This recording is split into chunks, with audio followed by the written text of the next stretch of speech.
मेरी जान, क्या तुम इन्हें बताओगी? अब फिर क्या हो रहा है? ज़ैनब मेरे घर में शिफ्ट हो रही है। अरे लड़की, तुम इस घर में फंस गई थी। जाओ, जाकर अपनी जिंदगी जियो। और कौन बचा है? मुझे लगता है कि सब हो गए हैं। तुमने हिलाल को बताया वो शादी में आएगी? और जिमल? उसे घर पर ही रहना चाहिए। अब मैं स्टेज पर आने की दावत देता हूँ सिफा सिजिल फार्मास्यूटिकल के सीईओ शारिक सिफा सिजिल को। लगता है कि कुछ लोग अभी से ही बोर और थक चुके हैं। फिर मिल रहे हैं। देखो, मैं सच जानना चाहता हूँ, इतना ही है। तुमने कहा उसे मोहब्बत की जरूरत है तो मैं डर गया। मेरा मतलब है मुझे तुम ज्यादा मुस्तहकम लग रही हो। उमर साहब तैयार है। मैंने बाहर महते के लिए एक छोटा सा सरप्राइज रखा है।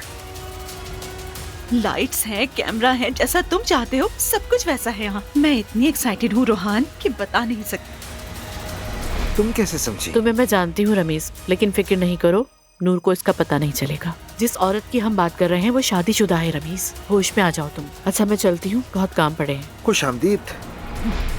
क्या तुम्हारी नजर मेरी बीवी पर है? रूहान, ऐसा कुछ नहीं है। तुम उसे नौकरी से निकालोगे और वो यहाँ दोबारा नहीं आएगी, वरना बुरा होगा। मेरा प्रमोशन। तुम्हें तरक्की मिली।